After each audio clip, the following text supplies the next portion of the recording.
And welcome back to the Young Dad Podcast. Whether you're outside grilling, mowing the lawn, changing dirty diapers, or maybe, just maybe, you got a moment to sit back, relax. I hope that's where you're at today. But whatever you're at, wherever you're doing, thank you for listening. Thank you for tuning in. Today, as you know, on the Young Dad Podcast, this is where we dive into the realities of fatherhood and mental health and the journey of becoming better men for ourselves and for our families.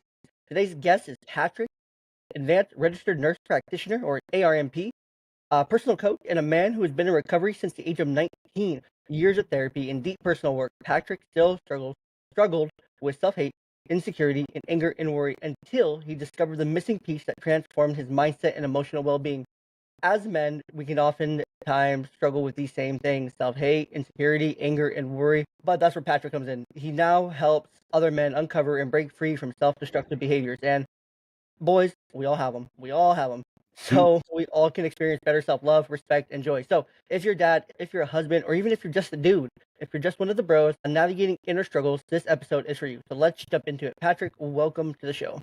Hey, Jay, thanks for having me on again. Good morning. Of course, man. Excited to have you. So Patrick, your story's super powerful. So you got sober at 19, which is already a huge achievement. But even after that, years of therapy, spiritual work, you still felt like that wounded kid inside. So can you take us back to kind of the moment at the live event where you admitted you didn't love yourself? Kind of take us back to um those defining moments, whether it's at 19, what made you get sober, and then kind of moments then on. Yeah, so I guess we can go back to a couple years ago. So what was going on was I was about 19, 20 years sober. Life was overall good on the surface. I live in a great town here in Jupiter, Florida, near the beach. I have, great career, a lot of good friends. My family loves and adores me, especially because I got sober and kind of amended those relationships. Beautiful girlfriend, like really fun hobbies, do a lot of cool stuff. But there's just kind of something on the inside that was just kind of like not still kind of satisfied with me. So, and I couldn't, neglect that. I couldn't ignore that. It was always kind of just kind of there a little bit. And I started kind of having more anger issues that I hadn't had in a while, started kind of like popping off in traffic with patients I work with. I was getting kind of short tempered with. And, they may or may not have even noticed it, but I knew I wasn't kind of the genuine man I wanted to be, right? Like, I'm like, this isn't the kind of sober guy I thought I would be. And so my girlfriend was following a podcaster. She'd been doing some coaching work with her. She's over in Southern California. And she had this live event in October of 2022. And my girlfriend Caitlin's like, hey, I want to go to this event across country. Again, we're in Florida. She's like, I don't really know anybody there. Would you come with me and just kind of support me and be there with me? I'm like, yeah, sure, babe. I'll go check it out. Like, I'm sober, open-minded. Maybe I'll get some self-help stuff out of it, right? Like, I don't really know what I'm getting into. So we go to the Yeah, you event. can't beat a trip to Southern California either. So I mean, Man, it was exhausting. But yeah, going to Southern California, I've never been to the West Coast before, so I'm like, hell yeah, let's go. Get a bunch of cool things accomplished at the same time. So we go. I have this great weekend, a bunch of breakthroughs. We do all these exercises and these dyads and dialogue things. And we pass around this microphone on the last day on Sunday to talk about what we got out of it. And we're passing the microphone around. And I'm holding the microphone in front of like 40 something people, this coach. And I'm just like, you know what? I realize I don't love myself still. Like I still feel broken on the inside. And I look over at Caitlin and I say, I want to love myself. I want to love me like you love me. And I know that I can't love you until I really deep down inside love myself to that extent. And I just started crying in front of this group of people. I didn't even know where this came from, but I got broken open. And she came up to me, the coach afterward, her name is JJ. And she said, this doesn't have to end like this. Whether you work with me or somebody else, you go back to Florida, don't just go back to your regular day-to-day life. Like carry this momentum forward, do something with this.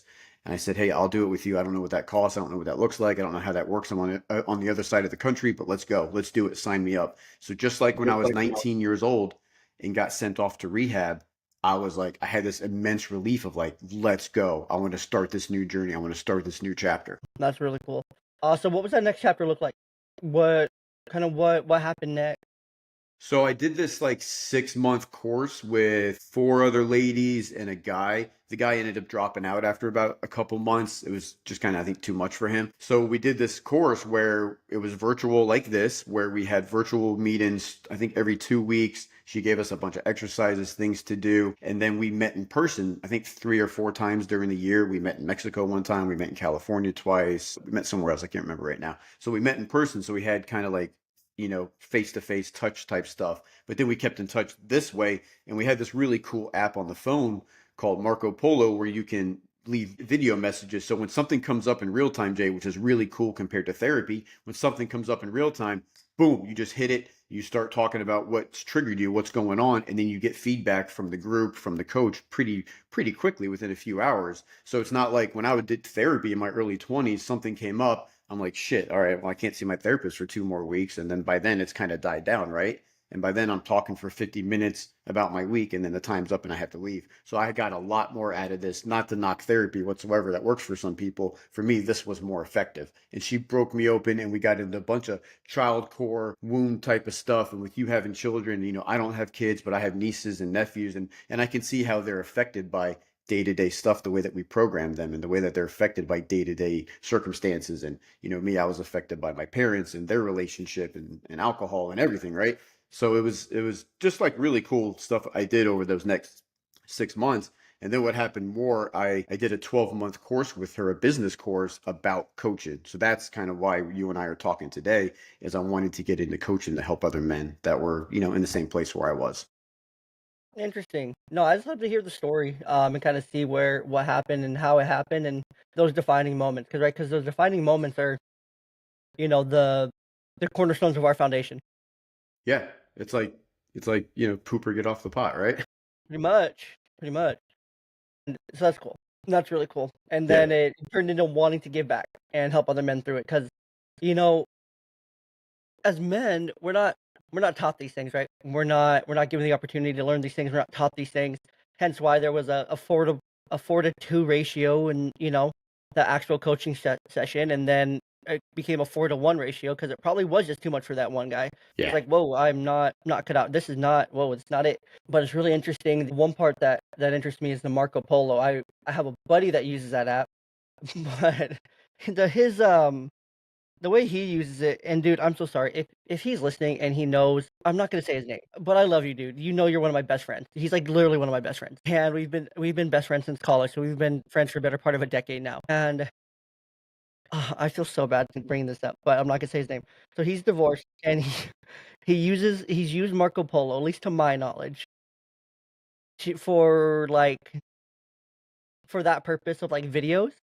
Hmm. But after they made like their initial connection on like dating apps and stuff, and then it moves to Marco Polo. Kind of Okay. thing as like a video, like a safe, like video kind of back to back kind of thing versus like texting or things like that, to where it's like a more secure kind of platform, sending videos, things like that. Make sure the other person's like not catfish, pretty much. Yeah, it's like it's video messaging basically. You're like leaving a voicemail or a text message, but it's a video of you talking. So, and then it's Yeah, it's saved forever, basically. yeah, yeah. And his purpose is a little different because he's dating and things like that. But hey, I still love him. So I sure hope he doesn't listen to this. This will probably be the one he's like, oh, I want to listen to that one. No, don't. Just tell them it was a total disaster. It's not worth it. Just stop at around 8 minutes. Just stop 8 minutes in. Just give it Yeah, up. yeah. But no, that's really interesting. So I work in mental health, and kind of hearing that, it's like, huh? What if we created something like that, or what if we just encourage like clients to record themselves like in the moment, right? So when they start to feel those things, and they can just bring those with them to their next appointment, or they can email those things over. That may flood inboxes and things like that. So it may be easier to just bring those things over because maybe that week you're meeting with your counselor, your therapist, there nothing happened, right? And you're feeling better.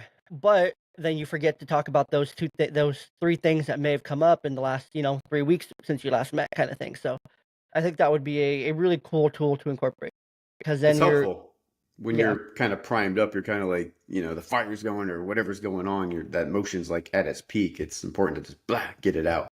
yeah, no. And even if you get it out and maybe it's not addressed until you have your appointment, you still got it out and it's recorded. So now you can address it.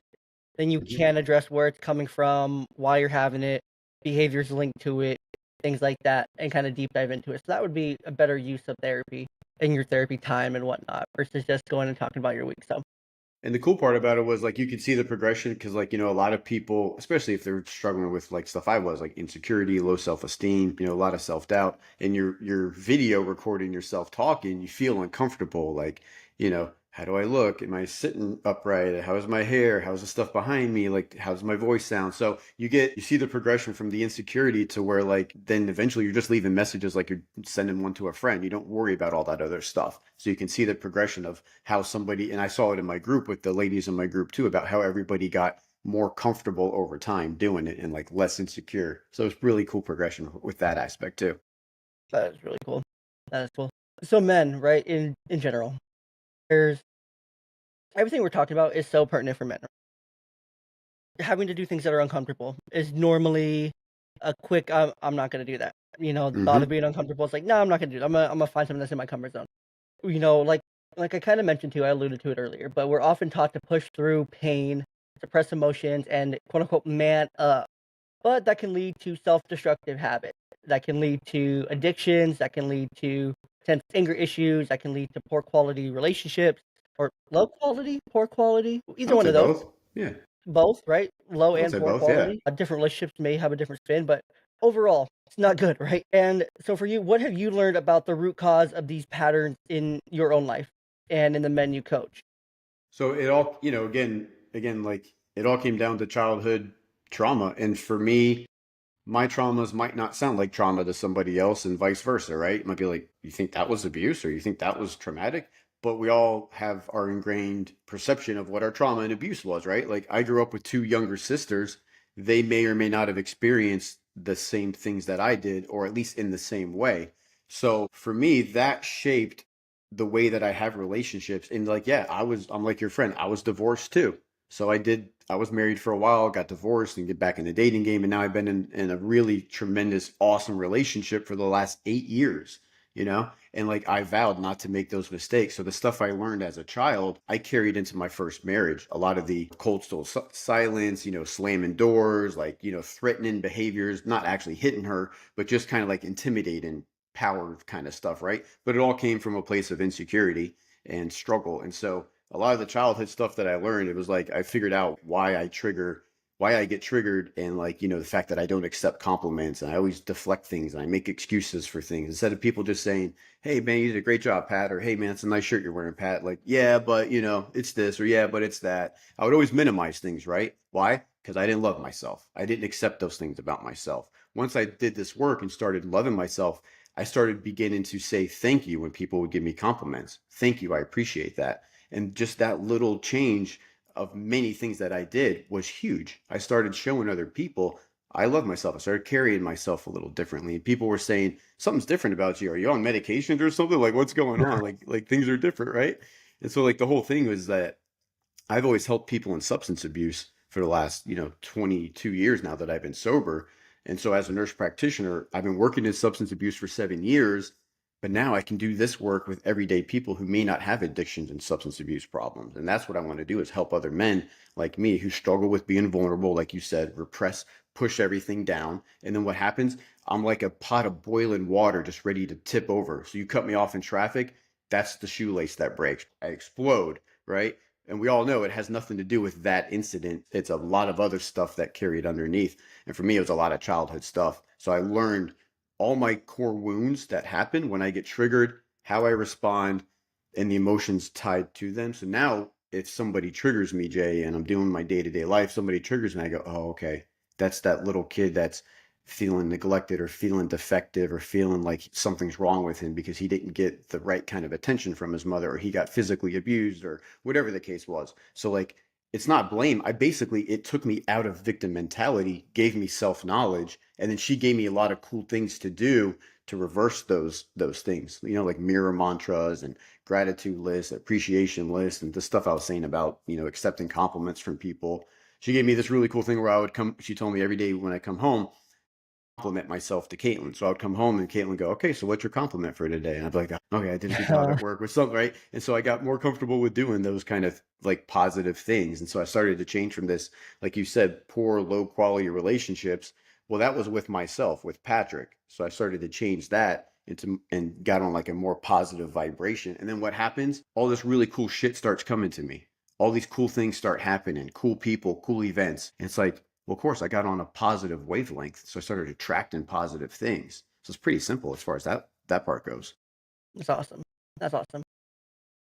What was I gonna say? The analogy that you gave of the boiling pot. It's funny that you mentioned that one because that's the one I use all the time Yeah. in my work. All the time when I'm talking to parents about, especially if the kid has really a lot of anger problems, or if the parent also feels reactive a lot of the time. I give that analogy all the time. So I'm just like, huh, I use that one too. Yeah. It's so common. Yeah, it's super common and it's easy to understand too, right? And we want to go from, always being at boiling to where the lid's kind of shaking and the water's about to, pop over. We want to be able to lower that just a little bit to a simmer, right? And then to just where the bubbles are starting to form. And then we want to lower the temperature a little bit, get it down a little bit more, and we just want to keep lowering that temperature, right? I don't think the temperature ever gets down to truly zero, but we can get down to one at least. We can get down pretty low over time Right. And you with can't do it enough all at lower. once. You can't go way up here all the way down here. You have to go, like you said, gradually, step by step by step. Yeah, and it's a lot of it, like you're saying here. You're totally right here. Like a lot of it does stem from one's childhood, or it does stem from one's experiences, or it stems from just one's day to day. Their day to day life can be difficult to accept those things and understand those things and want to fix any of those things because those things are hard. Those things are scary to dive into, and that's okay. They're supposed to be And as men, we live kind of on that edge of, okay, well, I'm doing fine. But nothing's happened lately. But then someone cuts us off as traffic, as you mentioned, then boom, explode. Right? It's so common, and it's not where you want to live. It's not where you want to be in your day to day. It's not where you want to be all the time. You don't want to be on that edge because that edge can be really dangerous. Well, we repress things as men, right? It's like you said, like depression. I think a lot of times depression is just repressed emotions and feelings, and also Absolutely. lack of purpose. People who don't have purpose are depressed. So what we do, like when we get clean and sober, we start helping other people. It helps that depression because now we have a little bit of purpose in our life, and so we carry that forward. Like the clients that you work with and the families, it's like got to find some purpose. And as men, we're fixers. We want to fix everybody and everything, and it can drain us. It can destroy us if we're not Yeah, careful. absolutely. No, and men especially need purpose. Men need that purpose more than anyone else. Every little boy, every young man, teenager, adolescent, everyone in between, from adult to a small child. If they're boys, they absolutely need some kind of purpose. They need something to look forward to every single day to keep them going. Because that's what's going to motivate them to, have that good behavior or to work on the things because they know they still get that thing that they really care about, right? Maybe that's baseball, maybe that's football, maybe that's some kind of sport, maybe that's martial arts, maybe that's, I don't know, maybe it's just being able to write a book, or maybe that's being able to work on something or play with something for specific kind of thing, right? And that motivation has to stay there because that's what that little boy or what's that man's looking for. That's their whole purpose. Well, That's that's what they're looking masculine. That's masculinity. That's masculine energy is all about purpose driven. Feminine energy is about love and support, and masculinity is about purpose. And so, obviously, men generally are going to have more masculine energy. And so, when we don't have purpose, we flounder. And our woman's like, "What's wrong with you? Why aren't you the man you used to be?" And da da da. And kind of let yourself go. You get complacent, and then as men, we get agitated, and then we start blaming her and blaming the job and the boss and all this stuff because we're not aligned with what our purpose is. And as kids, I mean, it was cool as hell. I would go with my dad on the weekends with his landscaping, and I'd go as a little kid ride around the pickup truck with my dad and go pick up sticks. And then as I got older, now I could weed eat, and then I could edge, and then I could mow, and that gave me like purpose. And I would get a little bit of allowance, probably give me a couple dollars. Like that made me feel useful and I was purposeful, right? It's like you said, and being exactly. and being the oldest sibling, I could help with the little siblings and I could do chores and I would get a little bit of an allowance, like I said. And then like that made me feel purposeful. They got me into sports when I was like 4 years old. So I played sports from like 4 years old to 19 the entire time. So I had the camaraderie. I knew what it was like to like be a part of a team. Like that was all helpful stuff.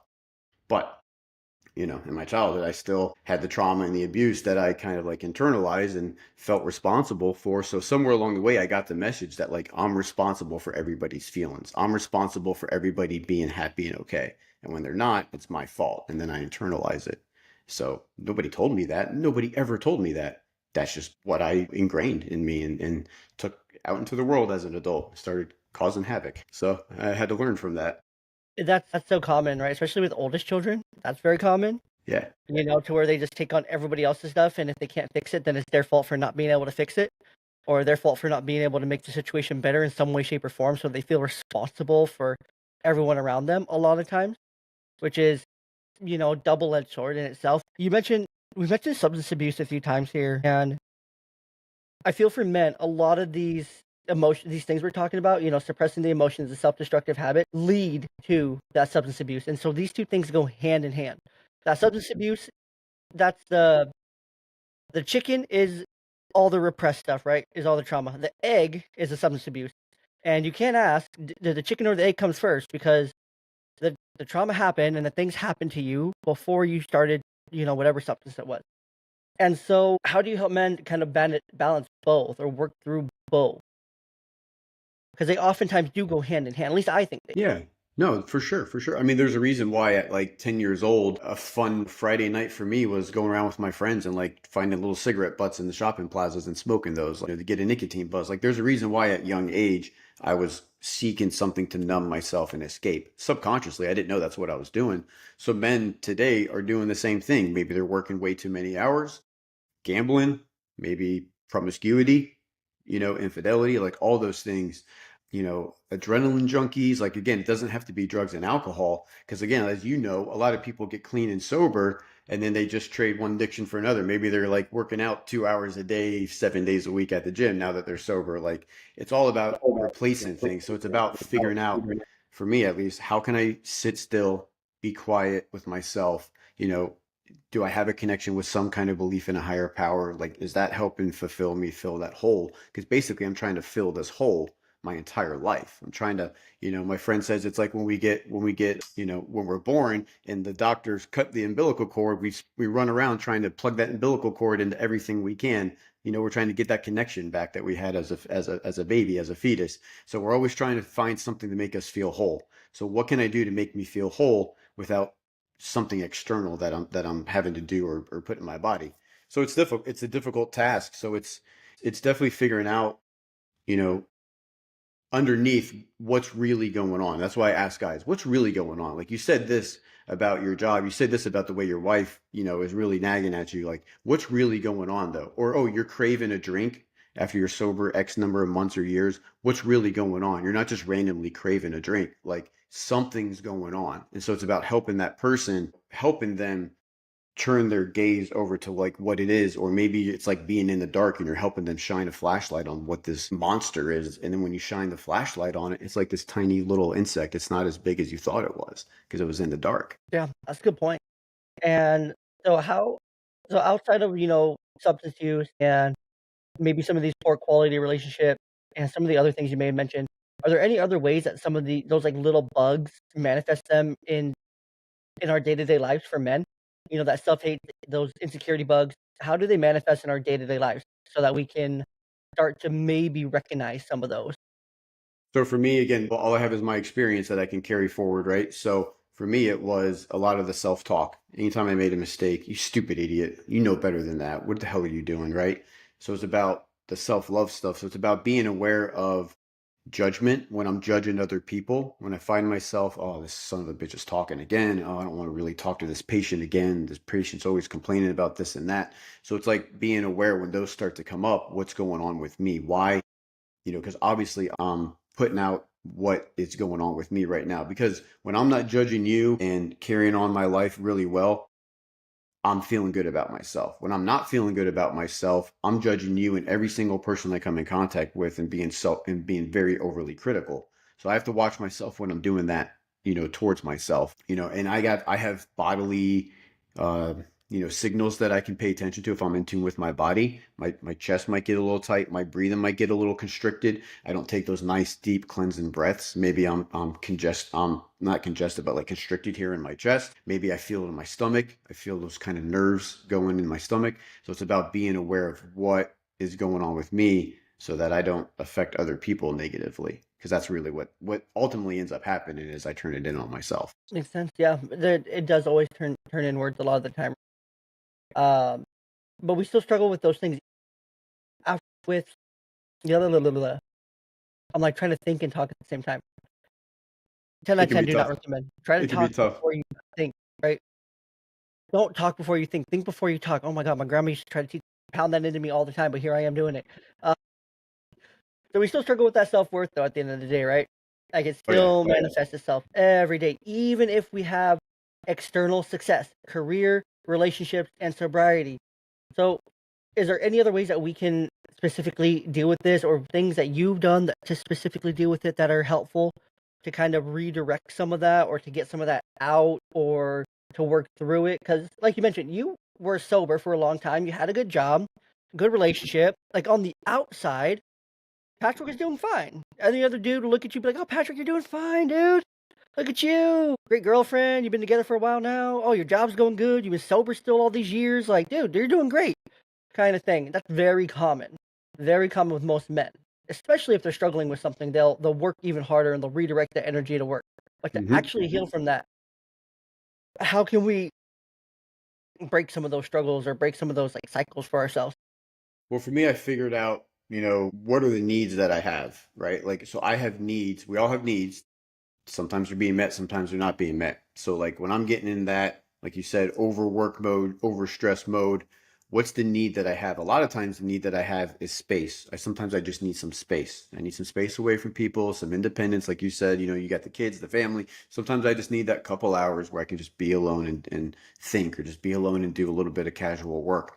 So it's about figuring out what is my need and then how do I get that need met? So I have a feeling, which is anxiety, stress, anger, frustration, whatever the case is, and then I have a need that's not being met. So, right. So what's the need that's not being met? And then the third step, how do I get that need met? But the hard part, Jay, is how do I get that need met without making you or somebody else do anything different or be different, right? Because then I'm taking the power back. I'm not in the victim mode anymore. So finding out how to not be a victim in life is the really big part. And for me, there's a lot of things. I could do this appreciation journal that I do in the morning where I just go down the list. I write I appreciate at the top and then I just list things all the way down, right? My sobriety, I have all my extremities, I have a driver's license, I have a motorcycle, I live near the beach, I have a great girlfriend, I have great friends, I have a higher power. I go all through the list, right? And then the other cool part I do is at the top, I write down like 3 to 5 things that I'm looking forward to, right? Like I'm looking forward to my sister and brother-in-law coming down from Tennessee next week.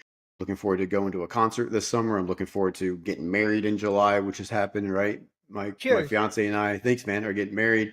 I'm looking forward to going to Italy. And then I write down some things that maybe aren't in the calendar to come up that maybe I want to manifest. So I'm looking forward to some other couple things, right? And so I do that. So I do what I appreciate and then things I'm looking forward to. And so it gets me out of that mindset of I gotta go to work today and man, I gotta do like this and this, and I gotta like after that, I gotta go over here and there. So it's difficult, right? Like because we all have, like you said, we all have self-doubt, we all have self-worth issues that come up from time to time. I have a boxing tournament coming up in 3 weeks, and like I have no reason to think that like I'm gonna struggle and lose and have complications, but like it's still that internal like, oh man, I doubt like, oh, what if I don't do good? And that doesn't change who I am. I'm still a 42-year-old nurse practitioner who's living a kick-ass life. I'm doing amateur boxing. It doesn't mean anything ultimately. It's cool to do it and to step in the ring and have the experience. I have 4 fights under my belt. I've only lost one out of 4 fights. So like, why do I still have the doubt that says, well, what if? What if I don't? It's like, well, what if I win? What if I have awesome support, and what if I get to like have a really good three round match, and me and the other guy do the best that we can as 40+ year old guys, like whatever. It's Right. fun. It's a fun thing. It's just glorified sparring basically, but it's a lot of fun. So there's those things that come up that I have to battle with, right? Well, I shouldn't say battle with, that I can learn how to deal with, because I don't want to Hmm. fight anymore. I don't want to battle with these things anymore. So it's like, yeah, I talk to some people about it, but I don't over talk about it, because if I talk about the negativity too much, I start living in the negativity. So I don't want to complain all the time. I want to like one or two people and then redirect it to something positive and forward. You know what I mean? Gotcha. No, I hear you. I hear you. And that's, part of your emotional healing, right? Yeah, big time. Your sobriety was one thing, but getting your healing emotionally was another. What are some of those things that beyond, the negative talk and the negative patterns and whatnot, what else did you have to unlearn as you went through this process over the last few years? Like what Well, kind of things have you had to unwind like in your head that were, those kind of I want to say coils, right? Those coils that are just like really smushed. How did you uncoil those a little bit? yeah, I think, a lot of the stuff I already knew that kind of helped me better now that I did some of the more emotional healing, which was like, not being paranoid that people are thinking bad things about me or thinking that I look weird or I sound weird, like kind of like giving people the benefit of the doubt, basically, like not prejudging, like I said, that somebody, the way they look or act, that like I need to be concerned in some kind of way, and not take things personal is the biggest one, right? Because if a patient or a staff member, somebody's attacking me, it's not about me. It's not about you, Patrick. And that was the big thing I learned. And you know that very well working in mental health. It's I can look at it now and go, man, you're really hurting. You have a lot of trauma. Like you're really, really hurting right now. And I had this incident yesterday with a client at the drug and alcohol rehab center. And I was just looking at him going, man, this guy is like really, really in a lot of pain because he's taking it out on literally everybody in this building right now. And it's like, how can I help this person see that? And some people are just not at that place yet where they can see that.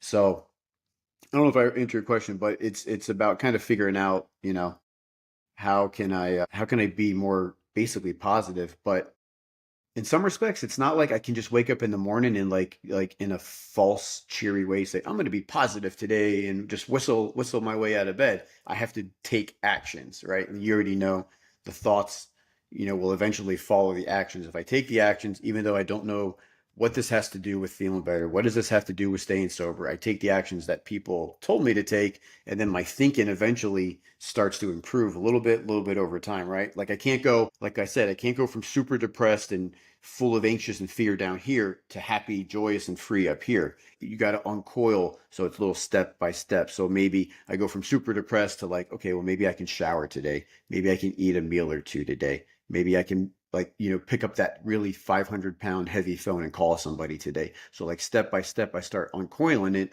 And then eventually, before you know it, now I'm at that happy, joyous, and free and love myself. And I don't flick myself off in the mirror anymore. And I love the guy that I see looking back at me. So that's a really cool process. Yeah, no, and it's a great process, and it's an identity shift, right? Yeah. Especially through sobriety. But then for you, it sounds like you had an additional identity shift within that, right? You Yeah. got sober, which is already something huge. It's a huge identity shift in itself. But beyond that, you had another identity shift. And I think a lot of men are afraid of shifting these parts of their identity. It's not that they don't want to, right? I feel like a lot of men want to make these shifts. They want to make these changes, whether it's getting sober or whether it's getting healthy mentally and emotionally and physically, right? Like we want to make these changes, but we're afraid of, giving up the person we want to do. And like you mentioned a couple of times, that's where a higher power comes in. I'm Christian, so that would be, that's the metaphor right there of giving up the old self for the new self, Yep. right? Rebirth. Letting Yep. letting your old self die so that you can step into the new self that the creator wants you to be, essentially. So it's an identity shift, and you can't be afraid of that. Like you're allowed to be afraid of that, but you can't let those chains, tie you down. Because that new identity, that new person, the stuff that's on the other side of that fear are some of the best things in life in general. Yep. You do it anyways. Especially yeah. Yeah. Were you afraid to take that new job? Probably. Were you afraid to commit to buy that house? Probably.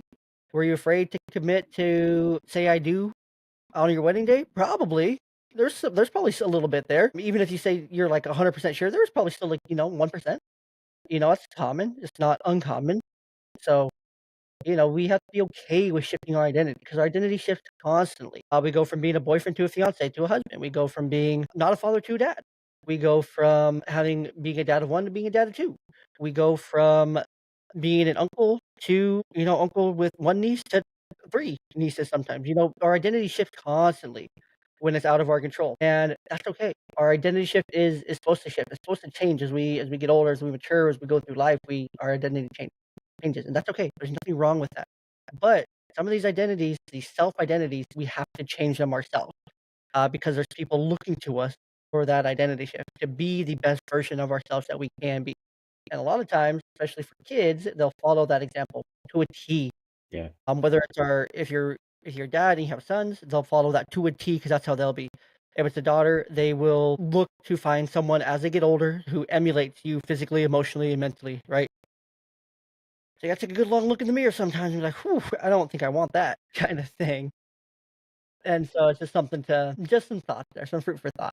Are there any, speaking of, recovery here, I love talking about recovery. I've had some really great podcast episodes with people who work in the recovery space, whether through social work, whether through going through it themselves, whether as psychologists or whatnot. So I love the topic of recovery. Having been myself a child with addict biological mother, this is a near and dear topic to my heart. So for you though, any common myths about addiction and recovery that need to be debunked, especially like around men and whatnot, in your opinion? I mean, it's hard to say because it seems like probably in like the last 20 years, it's so more, well known, right? Because like you gave voice to, probably everybody we know in our lives has somebody that they love and care about that's affected by addiction, right? Whether they're the relative, a friend, a spouse, or addicted themselves, like almost everybody. And so I think it's kind of things have kind of seemed to move away from, but maybe it's still there for some people. Like you're just a bad person. You're just a selfish, con man. Like you make it all about you. Like if you loved the kids, you would stop drinking. If you loved your wife, you would stop doing the drugs. If you loved your parents, you would stop gambling. So like the understanding that it is a disease, which has been since what the 40s or 50s, that it's been that known as in the American Medical Association as a disease, addiction, that it is a disease, but it's not an excuse. It's not a crutch. I get so many patients that we saw them, treated them, sent them home, or sent them to the next phase. A week later, months later, a couple years later, they end up back, and I'm like, "What happened?" Like, "Well, I'm just an alcoholic," and I'm like, "No, no, that's BS. No, no, no, no, no, no. That's an excuse. What happened? What did you stop doing? Where did you get complacent? You basically quit taking your medicine, right? You quit taking your spiritual medicine is what happened. And so what happens? Your cancer relapses, right? You quit taking your cancer medication. You quit taking your diabetes medication. Now you have, from your diabetes. So you quit taking your spiritual medicine in recovery. What happens? You go back to your default, which is I need something to numb this. I need something to fill this hole because this hole that I had filled with spiritual and recovery things is now starting to gape open because I quit doing what was working. And so now what do? I have to put those things back in there. Even though they don't fit right, they fill that hole just temporarily, maybe for a couple minutes, maybe for a couple days. So helping them kind of see that is helpful. So I don't know if there's a whole lot of myths anymore. Like I said, I mean, with all the intervention shows, the Osbournes that were on like 15, 18 years ago, it's like, rehab almost like became like a fad, right? So many celebrities started being public about going to rehab. So it seemed like, I think it's like a really good thing in some ways because a lot more people are being helped, but also in some ways, people that maybe don't need help are ending up in these places too, because like, their family's kind of freaking out because they had one or two episodes or something like that. But, hopefully they can get some help out of it and they can learn and maybe not go back to that, even if they're not addicted. Maybe it was just, again, they have a major mental health issue. Like you said, like, is it the mental health or is it the substance abuse? Which one came first? So, as you know, a lot of people are dual diagnosis. They have multiple things going on. So I don't know. I don't know if there's like a lot of myths about disease any longer. No, I think you're right too. And I think the biggest thing is, not believing the person, right? I think that's the biggest part, or not even believing yourself that you have a problem. And there's so much justification to a means, right? Like the ends to a justification. Like there's, oh well, I just do this to get some relief, or I just do this to after a long day, or I just do this because of this, or this is because of this. And then there's also the, oh yeah, well, you look like you got everything together on the outside. Like you're Hmm. fine, kind of thing. I think those are the two biggest things, right? You people either not believing you or you not believing yourself that you actually have a problem and finding a justification to a mean. I don't think it's a myth. I think it's definitely something that's a barrier to acceptance, right? Because you got to accept. Yeah, That's the first part. You got to accept that you have a problem. You got to accept that you have an addiction. You got to accept that something's wrong before you can fix anything. You can't it's just go about your day to day. it's so much denial. Like I have clients sitting in front of me. They're like, "Oh yeah, I'm just here for 5 days or 7 days to detox, and I'm going right back home." I'm like, "That's a horrible idea." Like you don't know what kind of fragile state you're going to be in after 7 days. because then, the medicines we've been giving you to replace the alcohol or the benzos or the opiates and fentanyl, those are going to start wearing off out of your body over the next week or two. Then you're going to have post-acute withdrawal symptoms, and you think you're going to be at home being a good husband and father and going to work every day. Like, it's going to be a struggle. And what happens is often, again, it's not, I always tell them, look, it's not a guarantee, but statistically, you're going to do better if you stay a little bit longer. Even if you think you're not going to get anything out of doing therapy and groups and medications, just more time away from the substance in your day-to-day life is going to greatly benefit you for when you get back home. And I just know that was for me. I spent 46 days in rehab at 19 years old, but Wow. dang it, after 5 days or a week, it was like, I need to get back home and, be a good brother and be a good son. And, I got to try to get that ex-girlfriend back and show her what a good guy I am. Like all those things, right? And people are like, slow down, man, slow down. Those aren't going anywhere, because if you go back home and you relapse, it was all for nothing. Especially the fact that you were shooting up heroin, that's kind of like a next level type of stuff. You're probably going to die if you leave here and go back, because if they say this is a progressive disease, you're going to Hmm. not are you going to pick up where you left off, you're going to pick up past that where you left off. You're going to be way advanced in your use when you go back to using. So stay here, learn about yourself, build a recovery network. And what happened was 10 years went by and I ended up never going back home. I would go home for holidays and to visit, but I never went back home to live. I listened to other people who had my best interest instead of listening to Patrick and all his, harebrained ideas and schemes. Those schemes got me into rehab at 19 years old. So like, why am I going to listen to myself just because I'm a week sober now, right? So it's about helping people get through that denial, man, because they're always like, oh, I'll be fine. Look, I know you, and they say to me all the time, I know you hear this all the time, but I know you hear this all the time, but I'm But going to be fine. But I know you hear this all the time, but like, man, just short-term inconvenience for the long-term payoff. I tell them right now, it's going to be inconvenient. It's going to suck. I know you're worried about having all this and that and the family, but like, those aren't going to be there if you go back to drinking or drugging anyways. So do it right this time. and sometimes you only get one shot at that, right? Sometimes you only get one shot. And I like that you mentioned that it's a progressive disease. I think that's been highlighted very well on this podcast, to where I've had a couple lawyers that were on the podcast, one in North Carolina. He was very successful, right? Very successful. But, you know, we broke it down, and I don't think I was able to get him to admit he had a gambling addiction, but more or less, he agreed that there was some parts of an addiction there.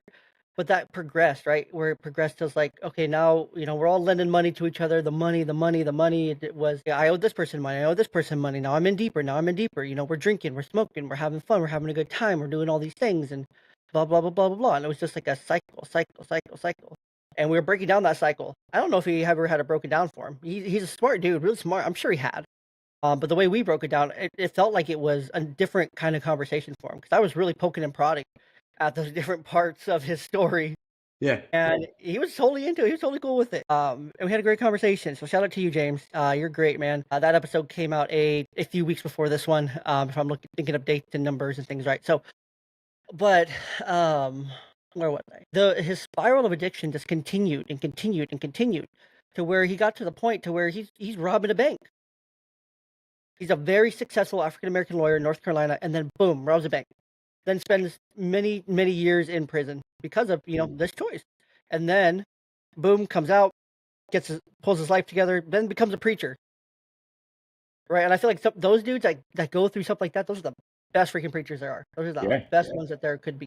Because they understand all the sides of the struggle. They understand the depths of God, and they understand the depths of his love and his forgiveness and his grace and everything so much more than the average person, because this dude was in the throes of addiction, gambling addiction. There's other things along the way that he mentioned, whether it was, they would drink, they would smoke, they would party, they would stay up late. There was some, I think, I don't know if we got into it, so I can't say for sure if there was any like promiscuity or anything like that along the way. But who knows? There could have been. And yeah, it was just one of those stories. And then there's another one, same thing. Just the money, the things that get to you, right? And they lead you down these paths. And it can be very destructive, very, very destructive, very self-destructive. And it Sometimes insidious, you don't even see it coming.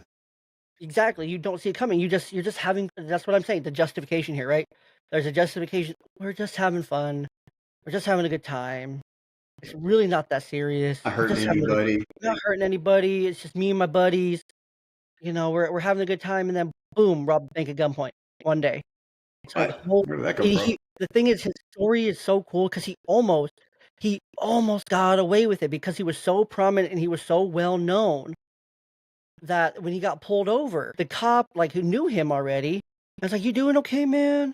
You look a little off." And he was like, "Oh, yeah, man, I'm just not feeling good. I'm just trying to go home and get some rest," kinda thing.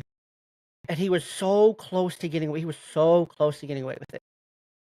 It's crazy because he was that well known, right? And then because he already knew why he was getting pulled over, he's like, "Oh, this is it. This is it." It's a very good episode. It'll come out, it doesn't come out for a while from our recording right now. We're in end of February. So that comes out, I'm gonna say sometime in April, I wanna believe. So hang on tight for that one. So it'll come out a few weeks before this one, but that Cool. one's a really good Yeah, one. that sounds I love good. that. But anyways, I digress here. But it just goes to show, like, that path, it goes from one choice to one choice, and then all of a sudden you're downhill quick one day, and you just kinda wake up, and that's kinda where you're at. But anyways, I digress here. Uh, Well, one day you look in the mirror and you're like, how did this happen? Where did this come from? Because for so long it was like, I just thought like, this is just the way it is. This is just my life. I would just look in the mirror from time to time and have some of those like aha moments where it's like, this is just the way it is. Maybe I'll grow out of this. Maybe I'll die from this. I don't know. It's just the way it is. And so it was difficult to kind of figure out, because for me, it was like, it took 6 months, Jay, for me to like, well, I didn't even ask for help. I was trying for 6 months to ask for help. Like, how do I break this to my parents? How do I let them down gently? Like, maybe I'm doing something different, not shooting heroin. Like, how do I tell them, like, I'm still having the drinking problem they knew about, or I'm just popping pills? Like, how do I break it to them? And it took them coming home and finding me passed out on the couch with needle, spoon, heroin, belt around my arm and thinking I was dead. Like, that's what it took because I just couldn't get the courage to ask for help, even though I knew for about 6 months, man, I don't want to keep doing this, but I just couldn't stop. I did not want to every day. I'm not going to do it today. And then by 10, 11 o'clock, the terror was on and I had to take this away, man. So I did that. yeah, and you look back too, like, you go from that at 19 and you look back just 9 years earlier when you're 10, 11 years old, just walking through and picking up cigarette butts. Cigarette butts, drinking little beers at the parties, running around Yeah, drinking little beers that were liquor that was sitting around. Like, yeah, and smoking weed at 11, exactly, 12 years old. This seems harmless, no big deal. The cool kids are doing it. This is what the older kids exactly, are doing. And then exactly. takes off. Just full blown right after Yeah. that. Yeah. It just evolves, right? It just continues to evolve. Those things they're slippery slopes, man. There's no joke. That may just be a religious saying, but man, these things are slippery slope. They're Well, slippery slopes, you man. just look for the next thing. The next thing, the Yeah, you next look for thing, the the next next better thing, the thing. next thing. Yeah. What this is gonna be better. Because That'll be better. That'll be better. yep, the highs wear off, and it's like, oh man, getting drunk just doesn't hit the same. Getting high doesn't hit the same. Mm-hmm. You know, let's try something hard. Let's try psychedelics, or oh man, psychedelics just Yep. don't hit the same. Oh shit, let's go try. What haven't we tried? Oh, cocaine. Oh shit, cocaine doesn't hit the same. Yep. Let's hit. Oh shit, what's next? Shit, I guess we're doing needles now, or we're smoking crack or meth or something. And it sucks that it's a natural progression, but it's a natural progression.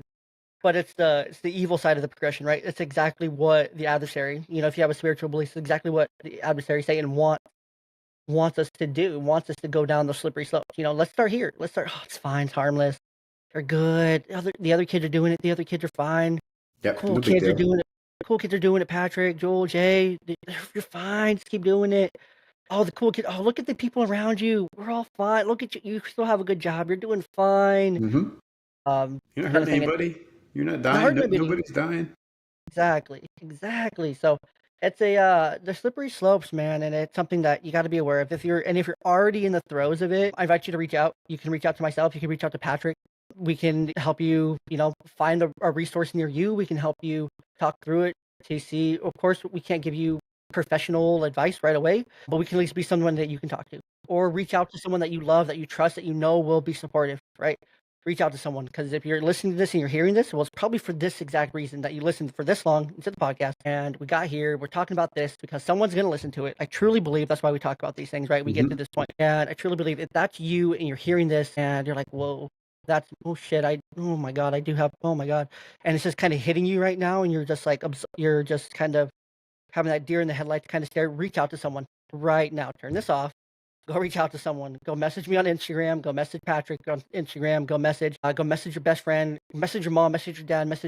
Go call if you have a spouse. Call them out. Talk to them right now. Be like, hey, I'm struggling. I am doing this, that, and the other, and I really need help. I think it's okay to ask for help. It doesn't mean anything bad. It doesn't mean anything bad. You don't have to do it alone. You do not have to do it alone. It's okay to be vulnerable. Can't do it alone. You can't. No, it's impossible. It's not going to happen.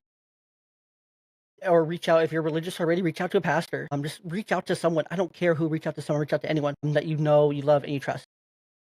So, with that,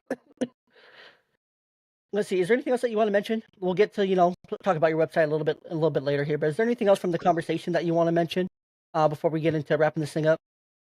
I mean, just again, like we just said, like this recovery, sobriety, if that's something you actually need or somebody needs, it's not a lonely person's thing. It's a we thing that happens. It's a community that happens, you know. I always say it takes a village, right? It takes a village. 100%. It takes a village to help somebody get sober too. It's not because if I could have done it on my own, dang it, I would have done it already by then. It wouldn't have happened. You can do it on your own. own. Yeah, you would have done it on your own by now, right? So if you're kind of sniffing around, do I have a problem? Like, what's going on over here?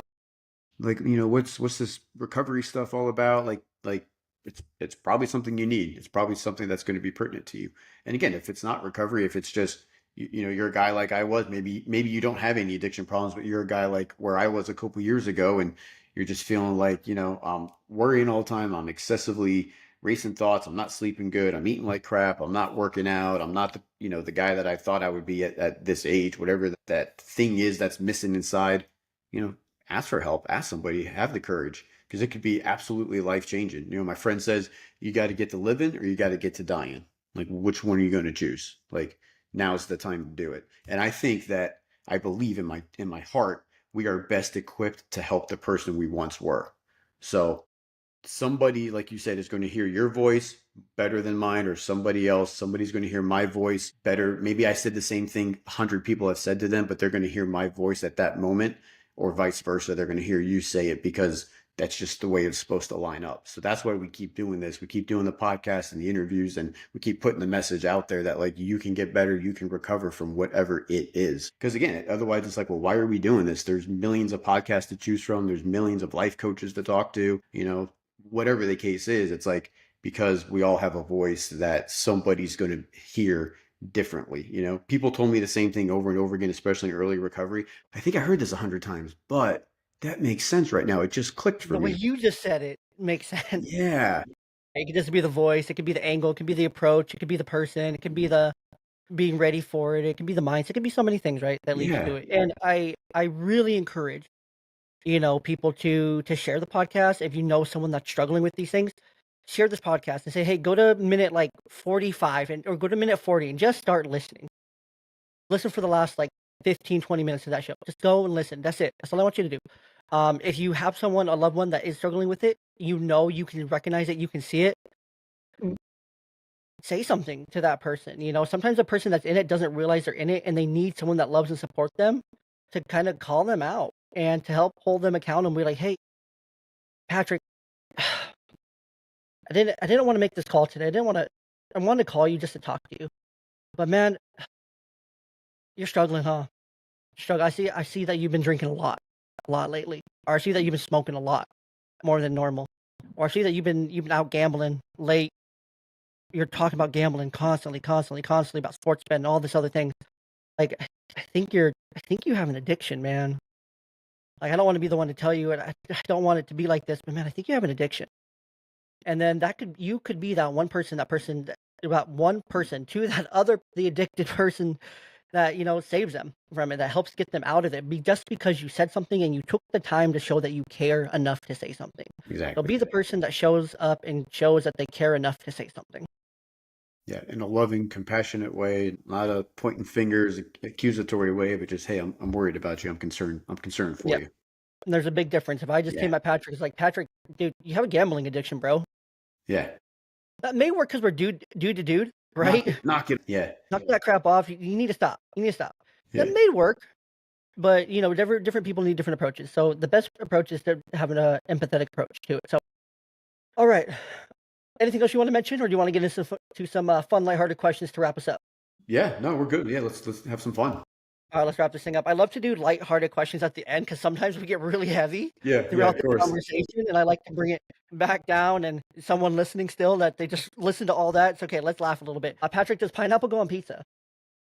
Yes, I'm a fan of pineapple and pepperoni, pineapple and ham. I like it. We're gonna end this recording right now. I know. It's a big. You know what's funny is like I haven't had it in the longest time, but when I was, working in the ER as a nurse, and that would be like a late night order a Domino's pizza or something, and get the Hawaiian Interesting. pizza. Yeah, Huh. Cool. Well, if you were a late night ER nurse, it's respectable then. yeah. Unhealthy If you habits.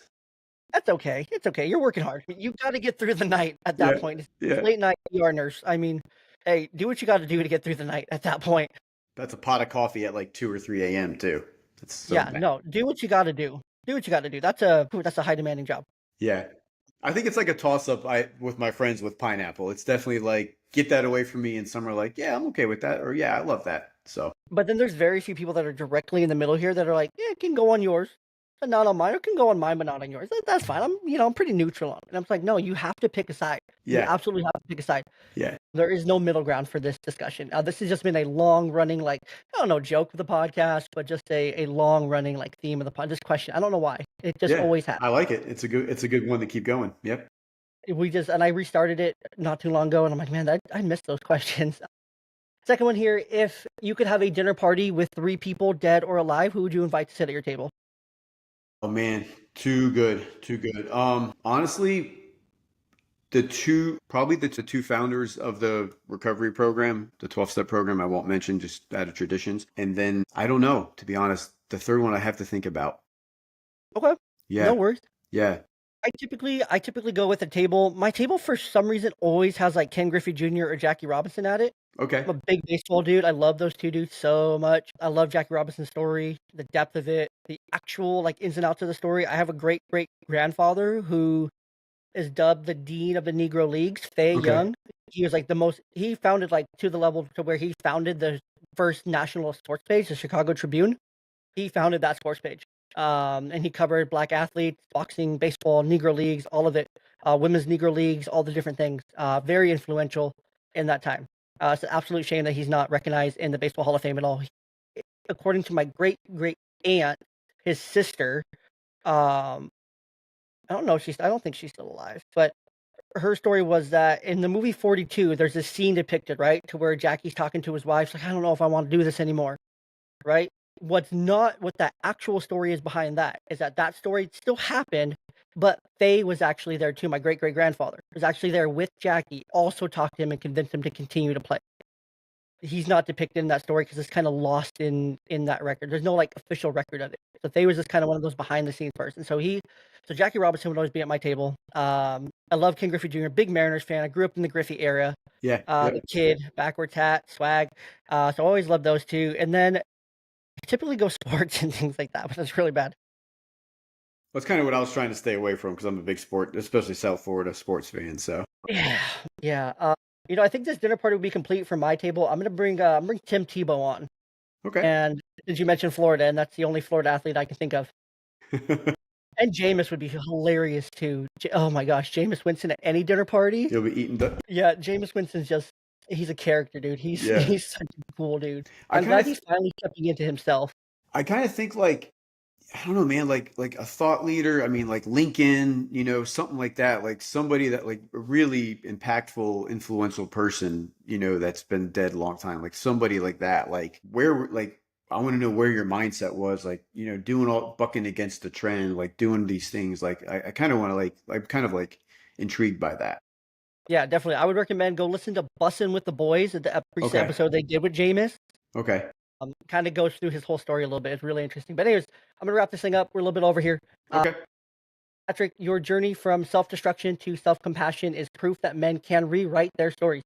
Thank you for being so real, sharing your insights with us, and getting into the weeds with me today. For anyone who wants to break free from self-destructive patterns, connect with Patrick at patrickcaseyjr.com, patrickcaseyjr.com. He's offering a safe space for men to heal, grow, and transform their lives. And as always, remember, you are worthy, you are loved, you are enough, and you are doing a great job. Until next time, stay present, stay engaged, and keep showing up for yourself and for your family. Thanks, Jay.